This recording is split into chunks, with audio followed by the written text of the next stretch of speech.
Shalom. Shalom. Shalom. Shalom. Saya suka dengan lagu yang tadi kita nyanyikan. Jadi ada dua pertanyaan yang sebenarnya saya berikan.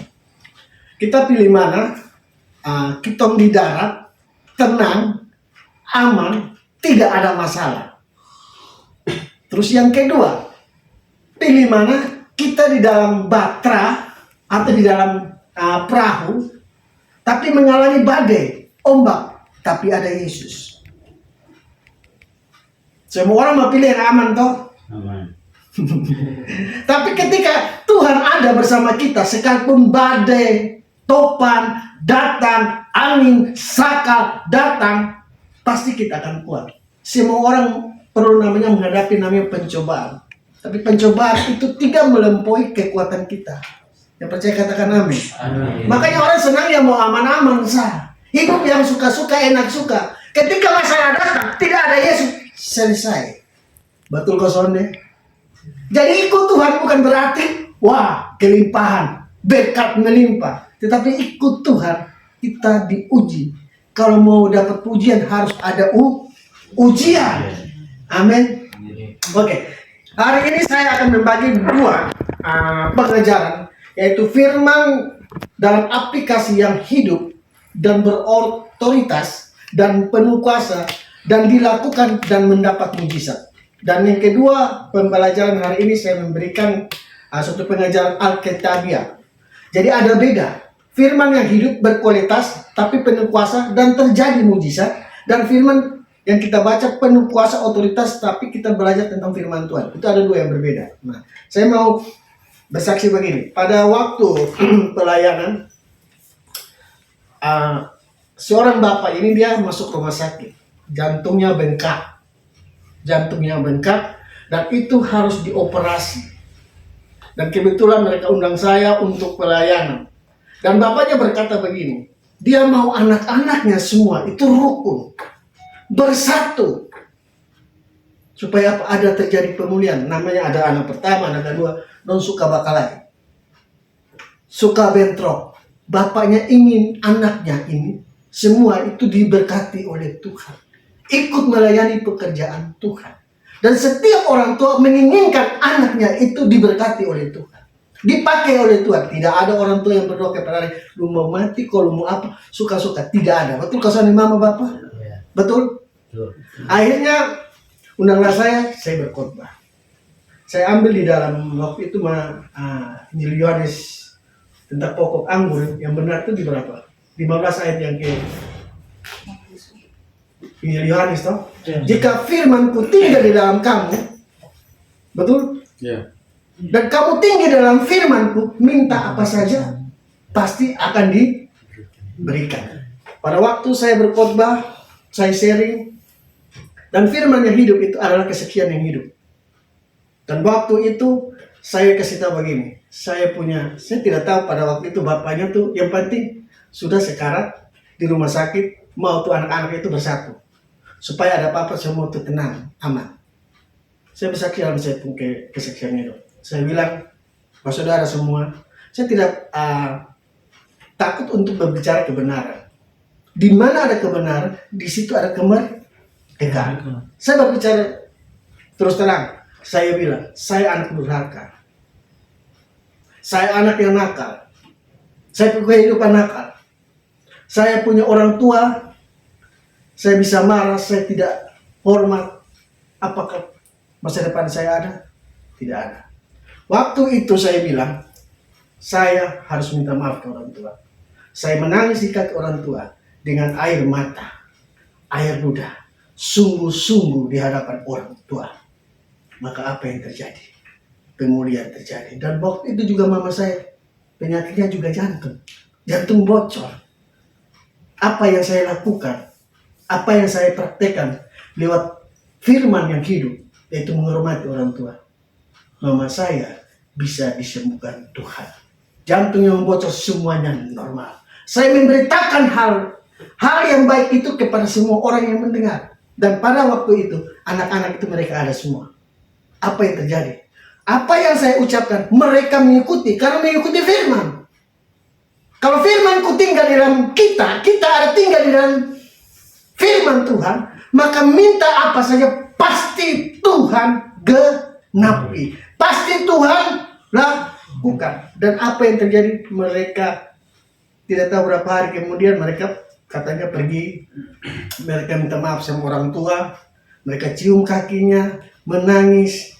Akhirnya orang tuanya apa? Sebenarnya pada 1 minggu lalu ya, yang harus dioperasi jantung tidak dioperasi jantung. Karena apa? Orang tua, kita menghormati orang tua. Masa depan kita, apa yang kita gumulkan semuanya Tuhan lakukan. Yang percaya katakan amin. Makanya anak muda, jangan main-main hormati orang tua. Selagi orang tua masih ada, kita harus hormati mereka.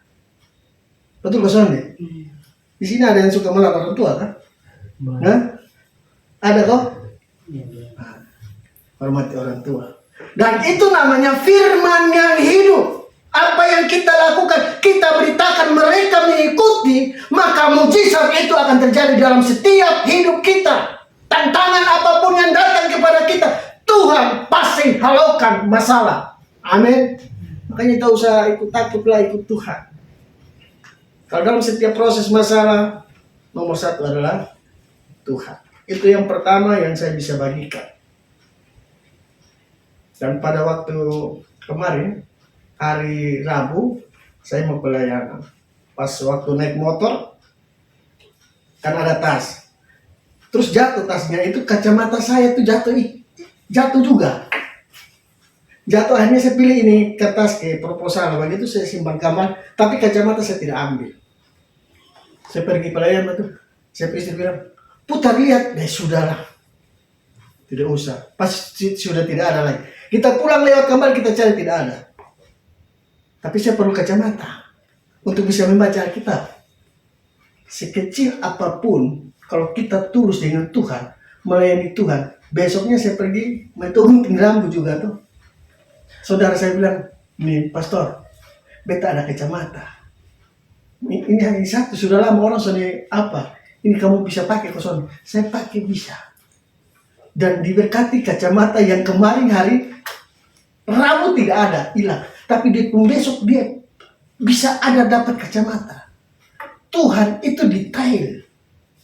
Kalau kita sungguh-sungguh dengan Tuhan dalam persoalan apapun, Tuhan tahu kebutuhan kita. Amin. Jadi jangan takut kita anak muda, masih muda, masih kuat. Jangan. Hiduplah takut akan Tuhan. Tuhan akan tahu peruntungan apa yang engkau mau kerjakan, apa yang mau engkau kuliah, kamu mau bekerja. Tuhan sudah tahu. Halo. Amin. Segampang ini. Tuhan bisa tahu. Besok tidak ada, besoknya dapat. Terus saya bisa pakai kacamata. Saya bisa membaca pada waktu itu. Tuhan tahu kesungguhan hati setiap manusia yang takut akan Tuhan. Amin. Itulah suatu pengalaman, kesaksian dalam setiap kehidupan orang itu berbeda-beda.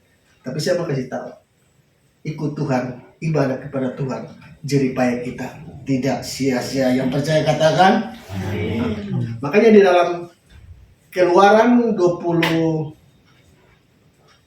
ayat 25 kalau tidak salah, coba satu orang baca.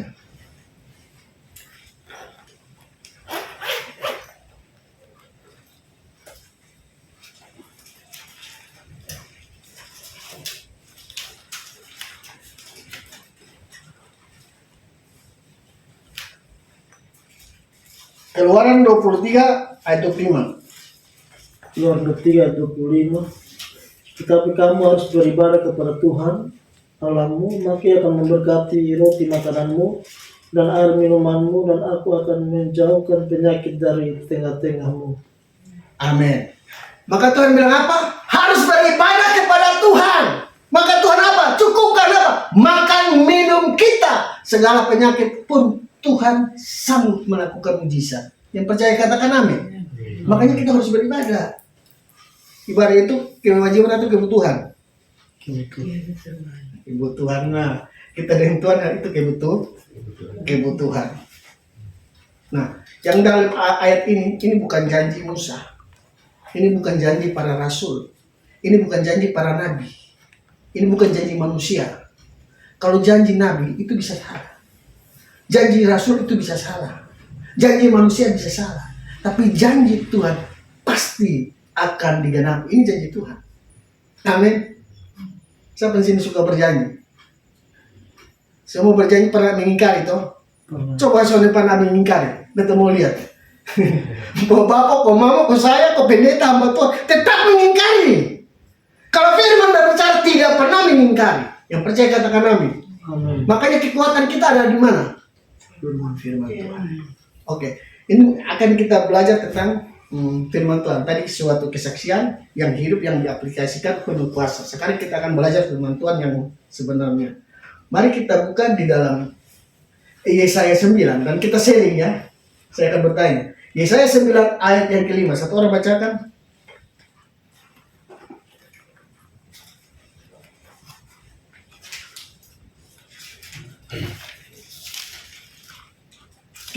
Sekarang kita masuk dalam pembelajaran firman Tuhan. Bisa sendiri. Yesaya 9 ayat yang kelima. Sebab setiap sepatu tentara yang Yesaya, kalau di Alkitab, Bisa 9 ayat 5. Yesaya 9 ayat yang ke-5. Itu yang keempat. Kalau di Sebab seorang. ya betul. Bisa 9 ayat 5. Sebab seorang anak telah lahir untuk kita, seorang putra telah diberikan untuk kita, lambang pemerintahan ada di atas bahunya, dan namanya disebutkan orang, penasihat ajaib, Allah yang perkasa, Bapa yang kekal, Raja damai. Amin. Pertanyaan ini gampang. Kadang-kadang kita lupa seperti begini. Di Yesaya tadi yang kita baca, Yesaya 9 ayat 5 apa? Telah lahir bagi kita apa? Seorang anak. Terus Telah diberikan untuk kita. lambang pemerintahan ada di bawahnya, dialah Allah yang perkasa. Nah, Yesaya menulis pada waktu itu Yesus sudah lahir atau belum? Belum. Kenapa itu si Yesaya tulis telah lahir bagi kita seorang anak? Ada yang bisa jawab? Nah, Yesus lahir 750 tahun dulu baru Yesus lahir. Tapi Yesaya sudah berkata bahwa telah lahir bagi kita seorang anak. Dia sudah lahir belum? Belum. Firman ini benar atau salah?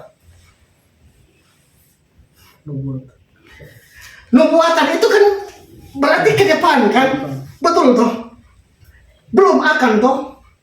Tapi pada waktu itu Yesaya bilang telah lahir. Kata kuncinya apa? Dia adalah Allah yang perkasa. Allah yang perkasa. Berarti Yesus itu adalah Allah. Nah, tradisi orang Israel gampang kuncinya. Tradisi orang Israel, kalau dia berkata itu Tuhan yang suruh, itu pasti akan terjadi. Sekalipun belum terjadi, tapi akan terjadi. Tapi terjadi tidak? Terjadi. Betul tidak? Makanya dia bilang telah lahir bagi kita seorang anak yang disebut penasihat ajaib, Allah yang perkasa, Raja damai. Tapi telah 750 tahun baru Yesus lahir. Tapi saya mau kasih tahu, apa yang Tuhan katakan, firman katakan itu pasti digenapi. Tradisi orang Israel kalau dibilang telah, tapi belum, tapi akan terjadi, pasti terjadi. Dan itu firman. Tapi kebanyakan kita memang, oh iya ya, dengan kata begini telah lahir, tapi Yesusnya lahirnya lama, masih nubuatan, padahal itu terjadi. Oke, kita buktikan lagi nanti bermasuk ke makna rohaninya apa. Di Yohanes 4 ayat 23. Kita mulai tentang Alkitab dulu. Yohanes 4 ayat 23. Ini sama.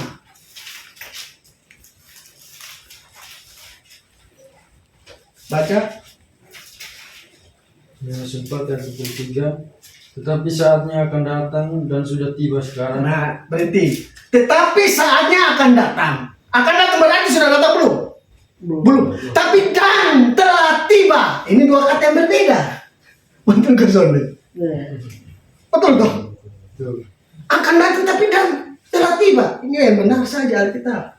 Firman. Betul, terus lanjut. Bahwa penyembah-penyembah benar akan menyembah Bapa dalam roh dan kebenaran, Sebab Bapa menghendaki penyembah-penyembah yang demikian. Amin. Akan, tapi telah. Firman itu dia berkata, itu pasti. Dan ditujukan itu pada waktu itu Yesus belum disalibkan kan? Belum naik ke surga kan? Bagaimana dia bisa menyembah Tuhan? Bagaimana kita harus bisa menyembah?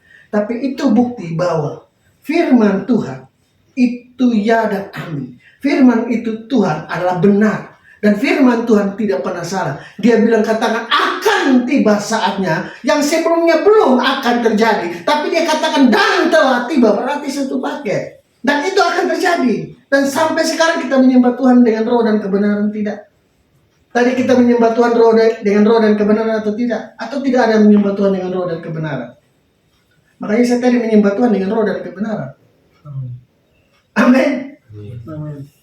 Akan datang. Saya mau datang. Saya tahu saya akan menyembah roh dan kebenaran atau tidak? Saya tidak tahu. Tapi telah tiba pada waktu itu. Bisa mengerti maksud. Beta akan datang di sini. Beta mengerti kesana nanti beta akan menyembah roh dan kebenaran. Tidak, akan tiba tuh. Dan saya sampai di sini telah tiba, tapi dalam waktu yang bersamaan. Itu yang maksudnya. Jadi begini, tradisi adat budaya Yahudi itu berbeda dengan adat budaya Indonesia. Sekarang saya bilang begini, saya contoh kata. Kalau orang Kefa itu bilang saya itu apa? Kita. Betul kesana. Kita belum makan Pada kita itu maksudnya apa? Itu orang keberapa? Hah? Orang pertama ke orang kedua? Kita tuh lebih dari satu.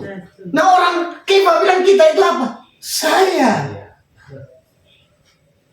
Masa kita bisa protes dengan budaya mereka? Betul kesana. Sama dengan kata yang tadi. Telah lahir bagi kita seorang anak yang disebut penasihatnya. Masa bisa lawan dengan orang Israel yang punya tradisi kata? Sama dengan kita, beta, itu saya. Tapi bisa disingkat B. Saya pergi main bola disingkat apa? Bilang apa? Saya pergi main bola. Masa bisa protes? Setiap tradisi kata itu berbeda-beda. Bisa mengerti? Dalam konteks itu tadi? Oke, buktikan lagi di dalam Yohanes 5 ayat 23. Nah, nanti baru masuk ke pemahaman firman Tuhan. Yohanes 5 ayat 25 itu sama, kata yang sama.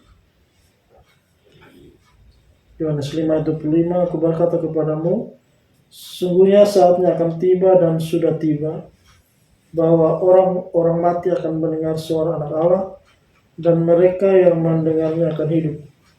Amin. Sama tidak? Kata yang sama. Akan datang dan telah tiba. Orang yang mati, Tuhan Yesus datang, dengar Tuhan yang benar, yang hidup benar akan terangkat ke surga. Tapi sudah terjadi atau belum? Tapi akan terjadi atau tidak? Firman Tuhan itu pasti terjadi. Halo? Itulah kita belajar firman Tuhan. Akan datang dan telah tiba. Tapi dalam konteks sekarang, ya orang mati sekarang, orang bilang kita baru habis, dia sudah kembali ke rumah Bapa di surga. Kan begitu. Kalau orang benar langsung ke rumah Bapa. Apakah benar? Kan tidak juga. Bisa tangkap yang maksud. Tapi akan terjadi atau tidak? Dan pasti akan terjadi. Firman Tuhan tidak pernah salah. Firman Tuhan selalu benar. Makanya kunci hidup kita adalah kekuatan firman Tuhan. Nah sekarang kita juga memperingati hari apa? Kemerdekaan. Kemerdekaan artinya bebas. Merdeka. Tidak ada penjajahan lagi. Tidak ada yang disebut nama hamba lagi. Tradisi orang Yahudi begini. Kalau kita kasih pipi kiri, harus juga kasih apa? Mau? Tuhan yang bilang, kalau engkau ditampar pipi kiri, harus kasih. Ada yang mau? umur mati, lurah putus. Dan ini berbicara tentang budak. Kalau budak tradisi Yahudi, kalau budak itu tidak punya hak. Makanya itu di Matius 5 tuh, dan seterusnya itu berbicara tentang Yesus dan hukum Taurat. Nah, tradisi Yahudi, orang Yahudi budak, kalau tuannya tampar pipi kiri, dia harus kasih pipi kanan. Dia tidak bisa balas, dia harus kasih, karena dia tidak punya hak. Itu Taurat, dan itu harus diikuti. Tetapi Yesus datang, yang kita percaya Tuhan datang, bukan hanya mengikuti tradisi Yahudi, bukan hanya kita mengikuti budak yang terjadi pada waktu itu, tetapi Yesus datang, dia memerdekakan kita. Yang percaya katakan, Oke. Kenapa dia datang untuk membebaskan kita? Kadang-kadang kita minta maaf. Setiap orang punya pengajaran beda-beda, tapi saya akan memberitahu kebenaran yang sejujurnya. Setiap kali kita datang ini berdoa kepada Tuhan, ampuni dosa. Betul gak Sandi? Betul gak Sandi? Tiap hari kita datang beribadah, ampuni dosa. Terus Yesus ini mau disalibkan berapa kali? Ini Alkitab, ikut Alkitab. Yesus mati berapa kali? Satu. Dia menebus dosa berapa kali? Selamanya, satu kali selamanya. Dia tidak bisa menanggung dosa itu berapa kali? Ulang-ulang toh. Kenapa kita harus tiap hari berdoa mengaku dosa kita, pengampunan dosa kita? Baik. Salah, tidak salah. Itu benar. Itu pemahaman iman masing-masing. Tetapi ikut Alkitab, Yesus satu kali menembus dosa sampai selama-lamanya. Coba kita buka di dalam tentang masih dengan kemerdekaan.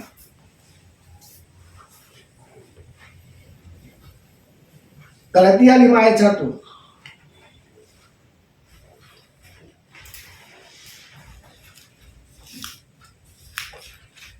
Yang mana mau dari sana, baca dulu.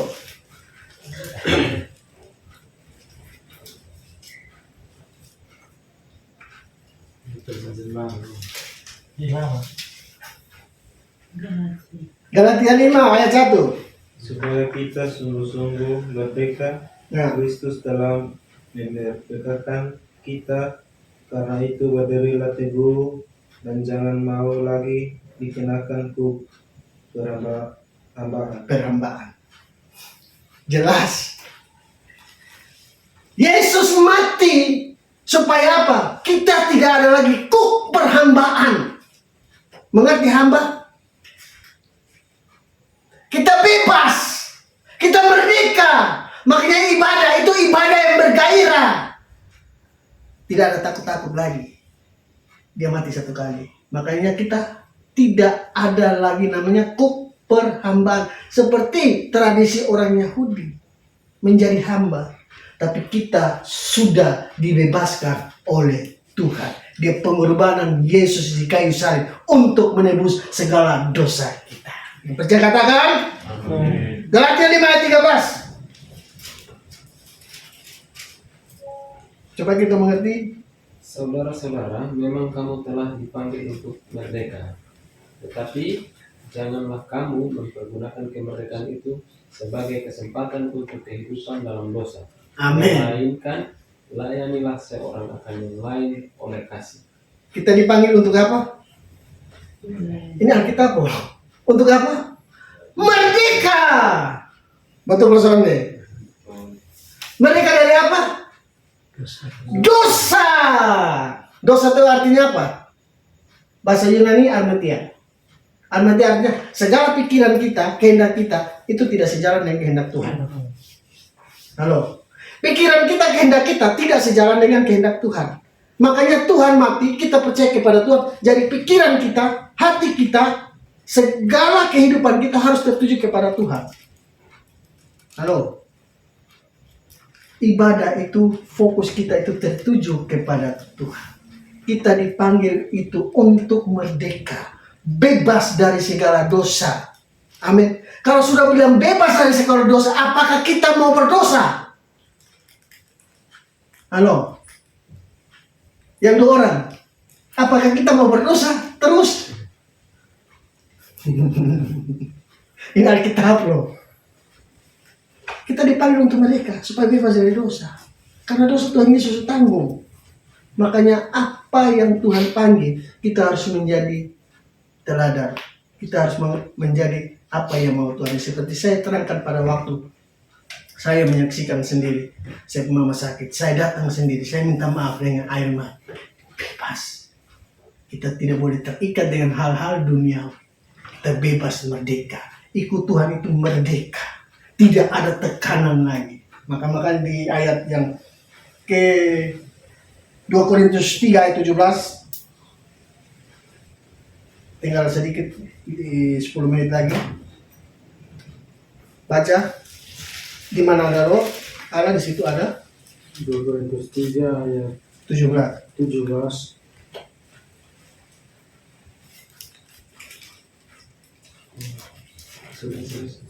2 Korintus 3 ayat 17. Sebab Tuhan adalah roh, Sebab Tuhan adalah roh, dan di mana ada roh Allah, di mana ada roh Allah, Roh Kudus, di situ ada kemerdekaan. di situ ada kemerdekaan. Kalau Tuhan ada di dalam hidup kita, kita berjalan bersama Tuhan di dalam setiap hidup kita bersama Tuhan, maka ada kemerdekaan yang hakiki dari Tuhan. Kita bebas, terikat dari dosa, harus bebas. Makanya ada namanya ciri-ciri orang yang belum merdeka, yang tidak berjalan sesuai kemauan Tuhan. Ada ciri-ciri orang yang belum merdeka. Seperti apa? Yang pertama adalah sombong, suka makan puji. Itu ciri-ciri orang yang belum merdeka. Yang kedua, suka memaki, sadik-sadik memaki. Itu terikat. Itu yang disebut namanya kuk perhambaan. Bisa mengerti?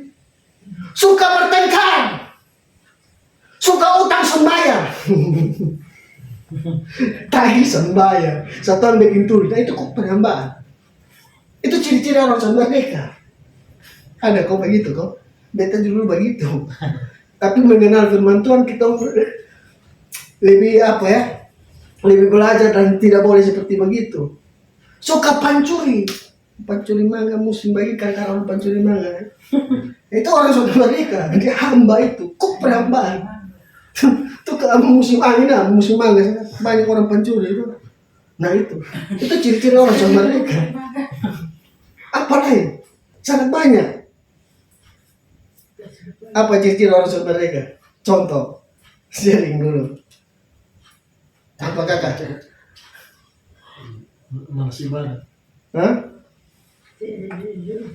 Suka dendam, tuh, suka bercerita orang punama, ya toh, orang yang lain jadi baik, bagus, dia kasih jatuhkan orang itu biasa begitu, toh.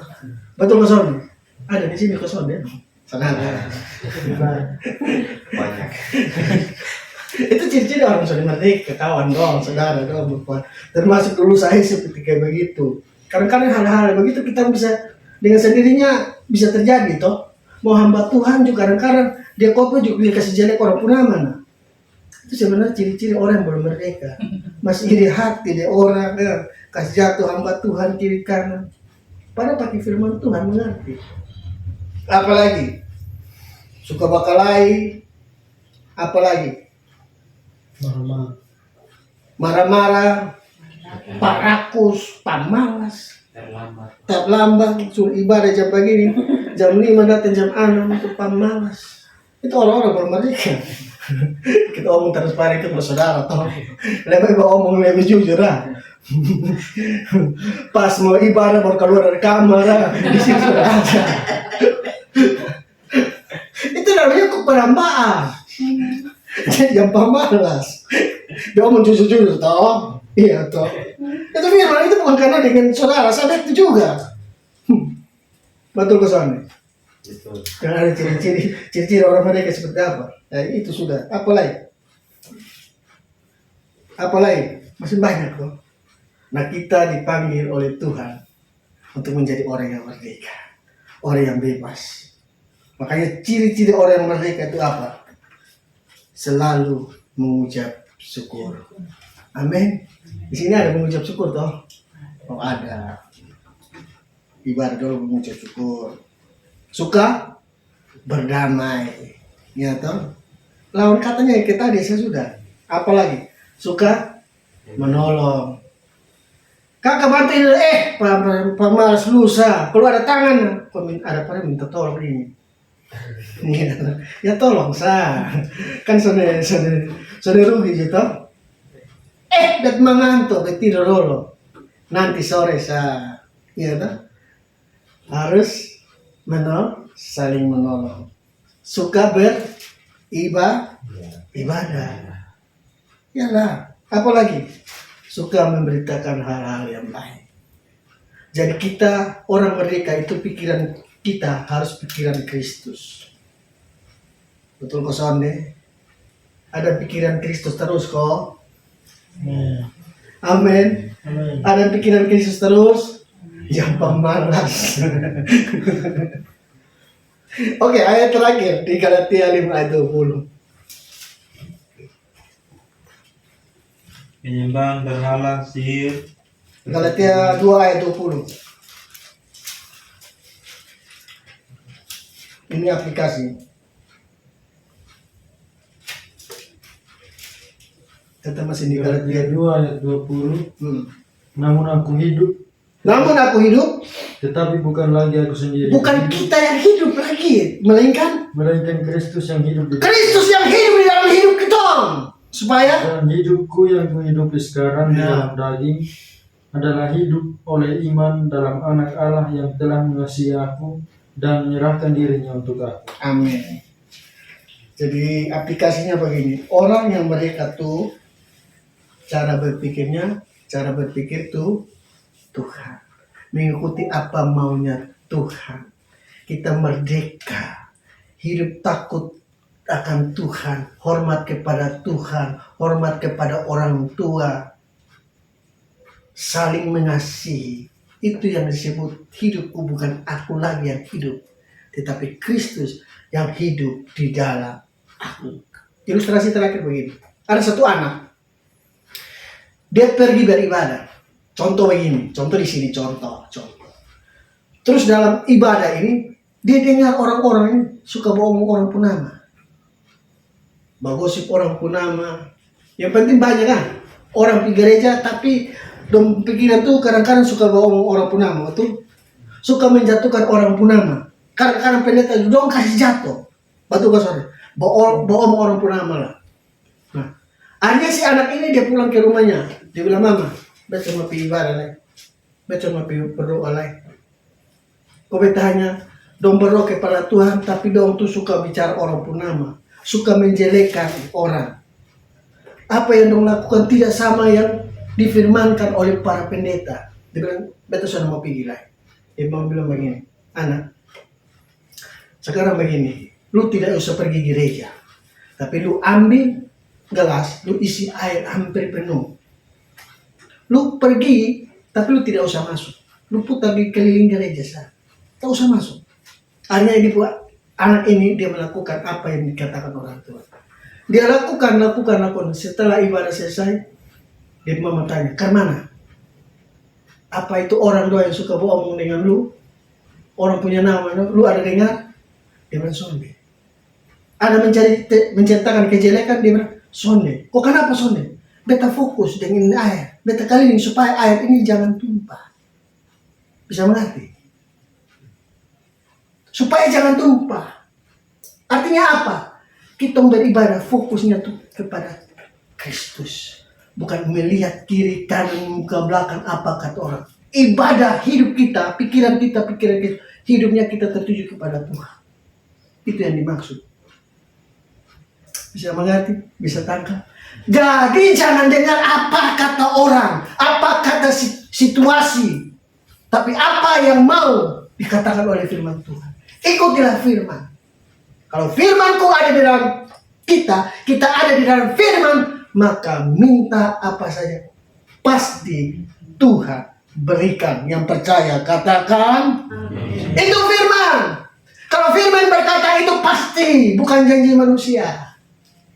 Dan saya percaya sore hari ini ibadah di tempat ini, ibadah yang diberkati oleh Tuhan. Ibadah yang sungguh-sungguh yang benar mempersembahkan hidup kita kepada Tuhan. Itulah ibadah yang sejati. Biarlah firman Tuhan menguatkan kita tetap teguh di dalam Tuhan. Biar kuasa Tuhan nyata di dalam hidup kita semua. Tuhan Yesus memberkati. Amin.